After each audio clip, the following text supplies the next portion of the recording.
Welcome to Be Well. This is Jonathan from Your Why, and thank you for joining us today. I'm honored to bring you these conversations with leaders in their field related to living mindfully. As your moderator, I come to you with 30 plus years experience in mindfulness, wellness, and mental health.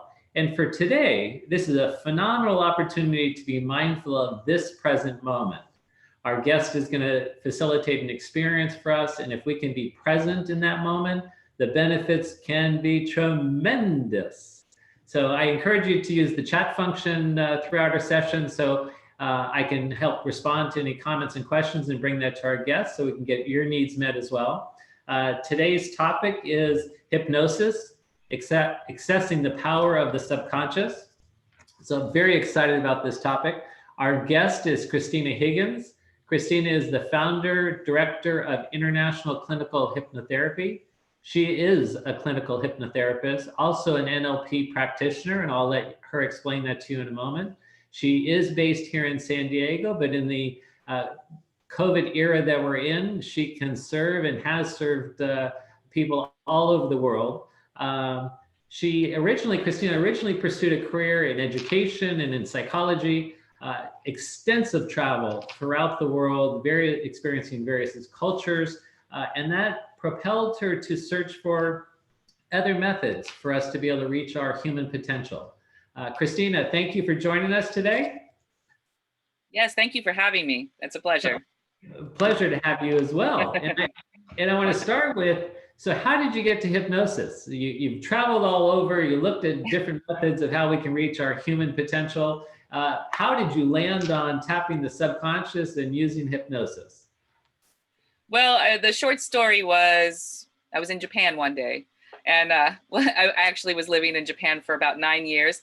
And I started to look at some of the things that I was personally, and I noticed other people having some issues with modern talk therapy and psychology. And seeing that even myself included, spending sometimes months or years trying to make changes. And the thing, even when the level of awareness was there, the changes just weren't taking effect. And so I started to research more about why that might be happening, since the awareness was obviously there, and the when, the where, the how, all of the things are there. So why isn't change happening? And so then I looked at, well, the subconscious is pretty much where everything's at. That's where all of our programming is. Our emotions, our beliefs, our programming, everything is at the subconscious level. So talking through the conscious mind to make changes at the subconscious level can be a little bit inefficient. Not to say that there's not a time and a place for talk therapy. There definitely is, and awareness is very important. But for me personally, and a lot of people I know, they want a little bit more of an efficient, time-effective approach. And so I started studying at different schools for hypnotherapy. Then I added in NLP, then I added in inner mind sourcing, and I kind of just developed this whole approach with my mentor, Patrick Singleton, where we really start to look at the brain more as a computer. And by looking at it as a computer, you're looking at it as it's been programmed, most often when we were children. And by sometimes traumatic events, sometimes just by peer groups or teachers or authority figures. But then the problem is, since we don't know that this technology that we have in our head is reprogrammable, just like any computer, then most people are operating on the same outdated programming that they've had for their entire lives, and they'll continue to do so. And so, but the beauty about the subconscious is that it is much more powerful than any computer that we know of. And it's definitely reprogrammable, upgradable, all the things, but you just need to tap into it. And so I've been fortunate to come across some really excellent techniques that help people do that. So if we could, Christina, I want to define some of the terms that you're operating with so that we all have a shared understanding. So first off, your background in NLP, if you can share what neuro-linguistic programming is. That wasn't easy for me to say, but I'll let you say that. And then also I want to define conscious mind and subconscious mind and give you an opportunity for examples of that. Neuro-linguistic programming, I mean, there's a lot to say about it, but it's another tool that allows access to the neurological levels of the brain. It uses often language, neurological, things. There's neurological levels. We work with the hemispheres of the brain, and things like that. And so, and all of this can be done in trance. So for me, it's all hypnosis. Now, hypnosis, many people are practicing hypnotherapy, I would say most people are using suggestion-based hypnotherapy. So, what a person terms hypnotherapy is not equal across the board. It depends on what technique someone's employing. So I happen to use kind of a, NLP on steroids type of approach, but it's easier to understand when you actually experience it. But it's a much more active approach. I will say that you're giving feedback, you're doing things. It's much more active. You're not just sitting there and taking a nap. And then the distinction that you would make as a practitioner between conscious mind and I guess what we can access with the conscious mind, or what we believe we can access. And then when you, as you facilitate your work, as you tap into that subconscious, and just, what are the distinctions in terms of the ranges that are available? So, I mean, again, that's a bigger topic, but just briefly, the conscious mind encompasses things like logic and rationale and things like that. And so when we're using those things to solve problems, the logic and the rationale, most people, when they come to me, sometimes they have an issue with hypnosis because the subconscious is dealing with things that are not necessarily logical based, because our programming isn't always logical, especially from this point in time. And so using logic and rationale to solve problems at the subconscious level isn't going to work, especially because the conscious mind doesn't have access to the majority of the subconscious. They're very, very distinct, and the subconscious is a lot more powerful and has a lot more content than the conscious has access to. It has access to a very little bit of our memories, our past, and things like that. So I'm thinking about, for most people that hear about hypnosis, they think of maybe entertainment and stage hypnosis and walking around quacking like a duck, or that Yeah. they're prompted to, or things like that. Mm-hmm. So what are the myths that most people have about hypnosis, and how can you kind of debunk them or clarify? And I'll cover this briefly, but for anybody who's really interested in this, I would definitely say, there's a 21-minute video on my website. Please do watch it, because it really goes into a lot more detail. But basically, the simple definition of what hypnosis is it's a natural altered state. That's it. Natural altered state. So most altered states that people are familiar with tend to be drug or alcohol induced. This is one that occurs to people regardless, and you've experienced it. Everyone's experienced it. Anyone can experience it, except maybe people with a serious brain injury that precludes them from entering that state.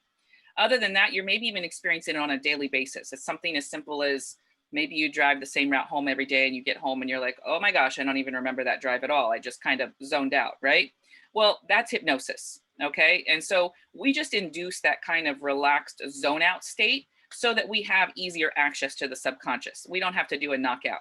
Now, with stage hypnosis and the other myths and things, people tend to think, well, my mind can be controlled, or somebody can control me with hypnosis, or, they can make me walk like a duck, or do something even worse.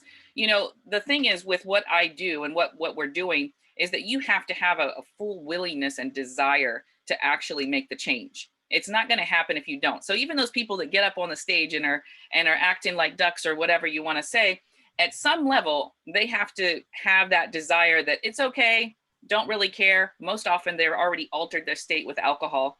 And so it's easier to alter them again. And so they're giving permission at some level to allow themselves to function in this way. And so if that makes sense. So I would just share that, Christina, I did watch that 21-minute video that you. Thank you. That was a commitment. I have background as a clinician with hypnosis, clinical hypnosis, and I found what you brought through is very informative, very helpful, educational. So I would encourage our viewers that do have that interest to go to your website, and we'll post your website at the end of our session so people have that ability to go there. Share with me, in your practice, those types of issues, challenges that people come to you with, that they're wanting to utilize, accessing the subconscious to move past or overcome. So that's a big question for me, because I don't like to specialize. I feel like I specialize in the subconscious.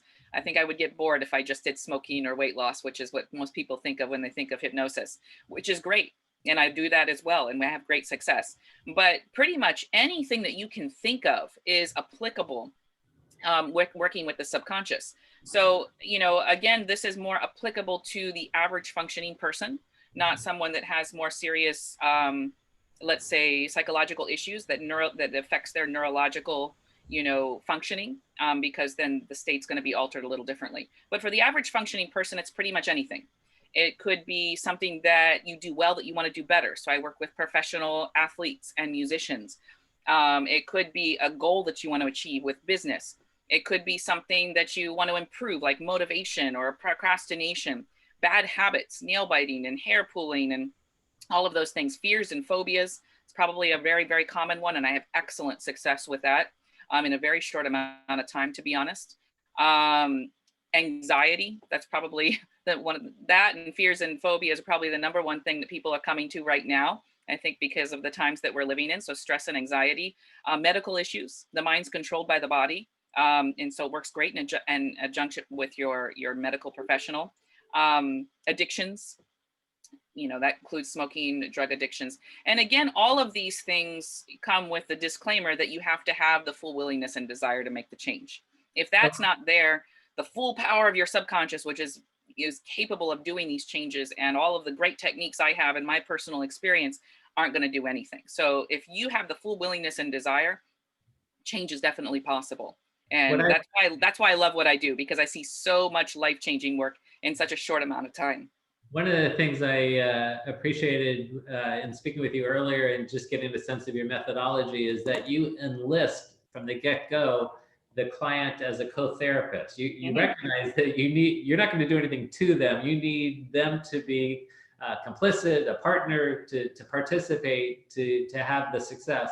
If you would if you could take just a moment, just briefly speak to, you shared a scenario that who is now a friend who has moved into doing clinical hypnosis herself, but it was an outgrowth from a medical issue, a challenge that she had, and a diagnosis. If you would share that story just briefly. Well, imagery, especially in the medical issues, but anything really, imagery has an amazing thing. This friend, she happened to be in an accident, and she was told by the doctors at the hospital she was going to die.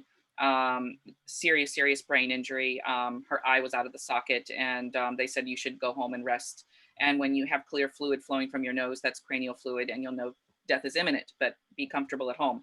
And so she ended up finding a doctor as well as a hypnotherapist. He was both, who decided to work with her. And he took her from that scenario of you're going to die to actually she's now successful and a successful hypnotherapist with a big business. And one of the things that she used and constantly used is she imagined these little tiny angels with golden needles, like sewing things into place. Obviously we know that there's actually no little tiny angels with golden needles, but it doesn't matter. So the imagination is the programming language of the subconscious. So like your computer, you're sitting there with the keyboard telling it what to do. Well, with this computer, it's your imagination. So the more you imagine what's happening, the subconscious gets that point, because the imagination is its language. And so when you imagine it, it's giving it permission to actually do and engage what's necessary to achieve what that imagination is about, if that makes sense. Makes complete sense. I've always connected with the whole idea of image, sense, and feel, and from that the ability to manifest. And so I like the idea that you've brought forth, that the mind is like this computer program, and that most of us are operating at certain levels of development. I call it DOS. We're operating on DOS like 0.001.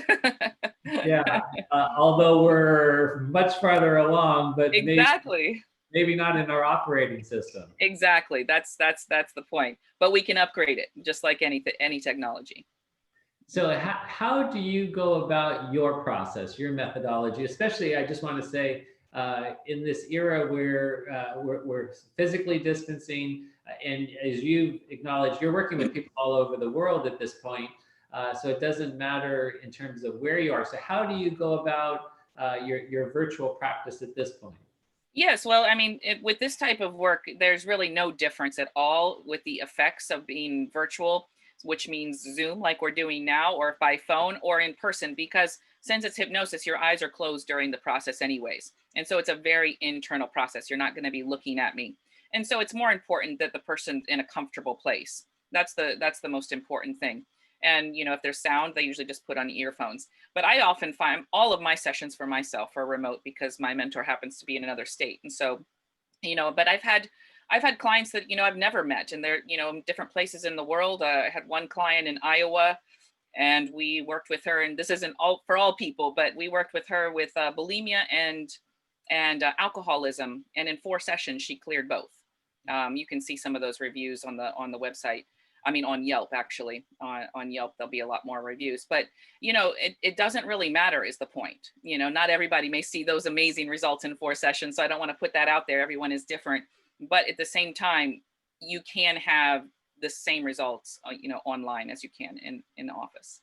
And I think you've spoken to, you talk about that computer program, that often there is an event in our life at some point in time.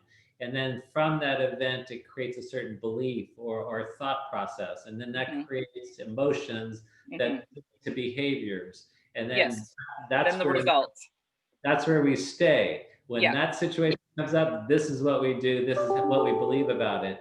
And so in your work, what you're doing is you're opening that up in a different way. You're taking away the charge of that event, would you say? You're breaking the association. You're removing that limiting belief. So it depends on what the person presents with. Maybe they aren't aware of the event, which is fine. Maybe they're aware of the limiting belief. If we get there, then we cover everything else that comes after it. If we're covering just the emotional response that they don't like to have and they don't know why they're always triggered in this situation, we can start there and go backwards. And so basically you're dealing with whatever it is. The subconscious is a very association-based mechanism. So once it creates an association for something, otherwise we'd have to learn how to do everything every day. We'd have to learn how to pick up a pen and start writing again. But because it's an association-based mechanism, then sometimes that doesn't work in our favor, because if it creates the association that every time I'm in front of a class, I have a severe fear because, you know, I'm in front of people because I had one bad experience, well, that's going to keep replicating forevermore unless the association is broken at the subconscious level, which can be done very easily and quickly. So I have always thought of hypnosis as a short-term therapy model that you can see results of you as you've spoken to very quickly when someone's ready and participating with you, and the ability to create that change is impactful and lasting. So I'm going to give you an opportunity to lead us in an experience and see. And I will comment on that as a short-term approach. I mean, I see this. I personally use it all throughout the year, every year. Maybe not on the same things, but different things, because I find this to be the fastest, you know, upgrade tool for my personal growth. If I knew anything faster, let's just say, I would be using that. I'm all about efficiency and getting there to the point as fast as possible. But I mean, I use it all throughout the year. So while it's temporary for some things, there's always going to be something else, and there's always something I want to improve or better. And so, yeah. But yes, I do have something that obviously the sessions are a lot more engaged and they're tailored to personal use. But, you know, I'd like to show people a little bit how they can do something to dim down maybe a negative memory that they have. So Great. just a little short taste. You want me to do that now? Please, thank you. Okay, all right. So I would recommend just going ahead and get yourself comfortable wherever you are, so that you can just be comfortable, whether you want to lay down or be in a recliner for this little experience. Just make yourself comfortable now.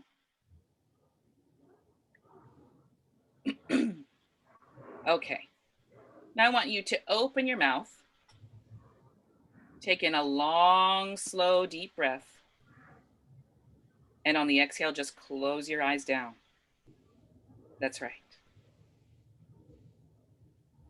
Now imagine that with every breath, you're breathing peace and calm into and all around your eyes now. And you can expand that peace and calm along the temples, on the sides of your head, and down, down into your jaw. And as your jaw relaxes, send the peace and calm down through your neck and out into both shoulders. Peace and calm flowing down from your shoulders through both arms, into your hands and fingers. And as you're doing that, it's just as though all the muscles and nerves are letting go for now. Now you're breathing peace and calm into your lungs and chest, and you're filling your lungs with those good feelings and expanding them to include your heart.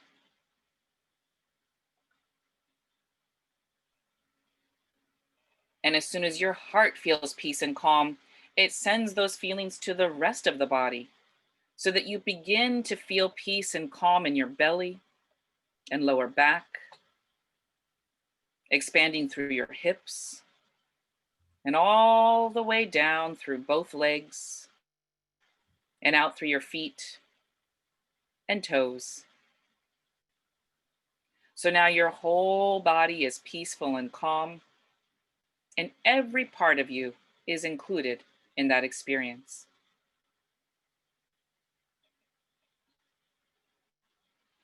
Now just take a moment to think of a memory of something that's annoying or frustrating, even though it's over now, but the memory of it still bothers you.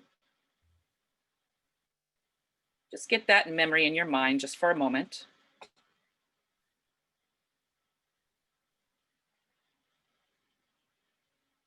So first, just notice where in your body you're feeling annoyed or frustrated. Become aware of whatever that feeling is like for you.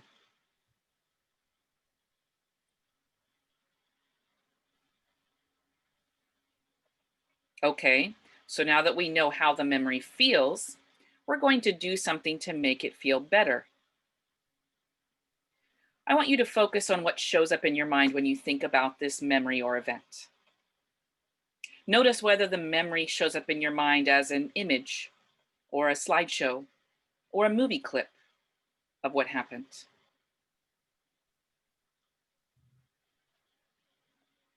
Notice if the image or movie of this memory is in color or black and white.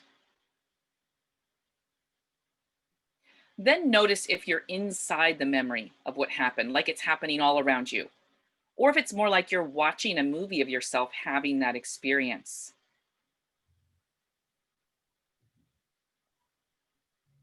If it's an image, notice how close or how far away from you it is. Or if it's more like a movie, notice how close or far away from you the movie is.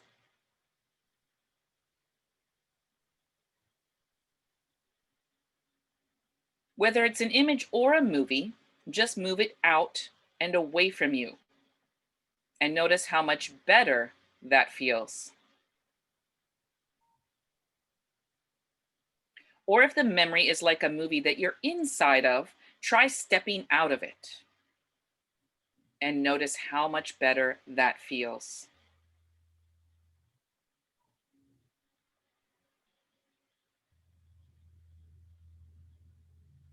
Now make the memory black and white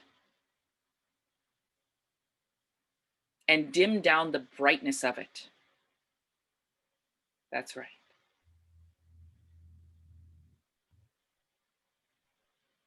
And if the memory is big, just make it smaller and smaller and smaller till it doesn't really matter anymore.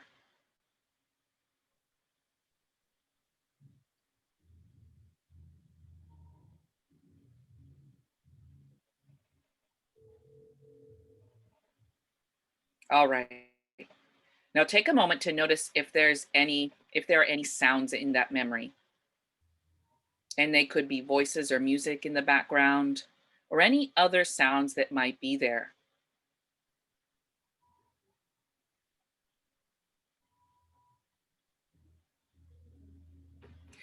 Now become aware of how loud or soft any sounds or voices are. And now just turn the volume of any sounds or voices all the way down until it's completely quiet and silent.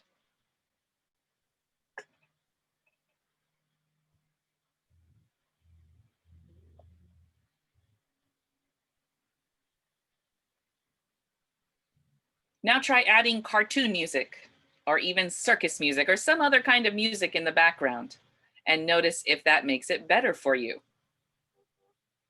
And if not, just take it back out of the memory.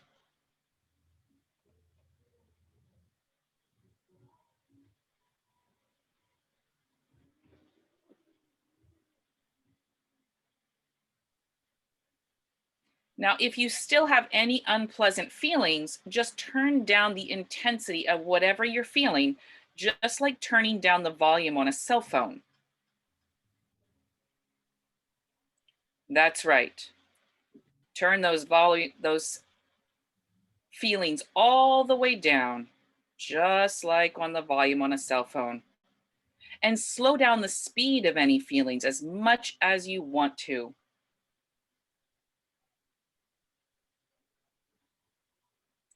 And finally, take any remaining unpleasant feelings and move them down to a different part of your body, like down into your left foot, or even just the big toe in your left foot. And from your toe, you can send that feeling right into the ground until it's completely gone. And you can do all of these things because your subconscious mind has the power to change the way you think and feel about things.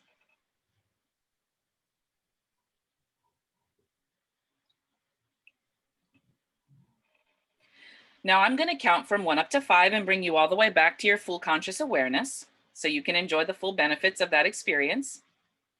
1, slowly, easily, and gently, you're coming up now. Coming up to number 2, feeling so much lighter because of what you just did. Coming up to 3, now you're more centered and calm. Coming up to 4, becoming more aware and alert and getting ready to come up and all the way out of trance on the next number. Number 5, eyes open, taking a deep breath, stretch and smile. Tell me a little about that experience for you. That was wonderful, and I was coming on two levels. I was being participating and moving along, and then I was also aware of the process, and in such recognizing how I was being given the opportunity to manipulate the experience, to make it smaller, to push it away, to change the color, to change the flavor of it, so to speak. Mm-hmm. It was really fun and also subtly very powerful. Yeah. So I want to give you just a couple of like rapid fire questions to give, couple word phrases to respond to, and then the last thing I'll leave you with is if you could just share how we can use this as like self hypnosis moving forward in our lives. But a question is. The difference between hypnosis and meditation, both trance states. So Yeah. And so, with this type of thing, you're actually working with people to do something specific. And so it's tailored. And so I would be working if you came in for stress or anxiety, for example. So we're doing all of these things specifically with your limiting beliefs and all of that, which meditation isn't necessarily doing. It's more maybe a guided meditation, or this having someone else does it is a different experience. Do it, excuse me. there's also a question about if you work with children, and I know you do, and you say also they naturally work with that. Yeah, children work very, very quickly because they're so in touch with their imagination. So yeah. Mm-hmm.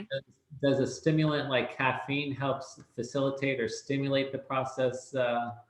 I recommend no mind or body altering substances if it can be avoided, since we're altering your state and you don't want something that's trying to make you more aware, more awake. And you spoke to a question earlier about mental health issues, the seriousness of them, and how that works with hypnosis or not. So that's something that sounds like needs to be screened to a certain degree. Yeah, exactly. So if there's any questions, you can just ask. Check out the website. There is a free gift on there that offers a self-hypnosis, and it teaches you how to do self-hypnosis. So if you just go to that website that you see there, also hypnotherapyglobal.com, which I'm also co-founder of with my mentor, offers a whole range of audio programs for like stress and anxiety or smoking or pain control and so on. And so for someone who can't necessarily afford to do the one-on-one sessions, then that is another option. But feel free to contact. You just click get a consult and you'll get an email. Check your spam and promotions folders if you don't see it in your inbox. And it has all the info that you would need to decide whether it's something for you. if I was to give you just a moment to speak to how we can use self-hypnosis in our life, so taking from today. So the self-hypnosis, like it's on the website, the free gift, it's kind of tailored to help you to release tension. So maybe like to release daily tension, that specific one is a good way to release stress and tension. And so that it's helping you to be more relaxed, more balanced, which is really important in our life today. Self-hypnosis, I wouldn't recommend to do all of the kinds of big changes that we're looking at doing because your conscious mind is too involved. And so I would never use self-hypnosis to do the major changes that I want to do for myself. And then But for relaxation was great. Last question that came up is how the efficacy with post-traumatic stress disorder and hypnosis. I work with a lot of people with traumas. This is highly effective because with how I work with the subconscious, you can reverse the effects and that kind of feeling with things without having to relive them. That's the beauty of this. Since the content is all in the subconscious, we can reverse it. I have amazing results with that, working with one trauma or lots of traumatic experiences and bringing them down to a neutral response in a very short amount of time. So then it makes it easier to work on the other issues that may have risen because of the PTSD. Christina, thank you so much for offering your expertise, facilitating this experience. And thank you for having me. That was a pleasure. And so please feel free to follow up with Christina. Her website is very informative, a lot of resources, so please pursue that.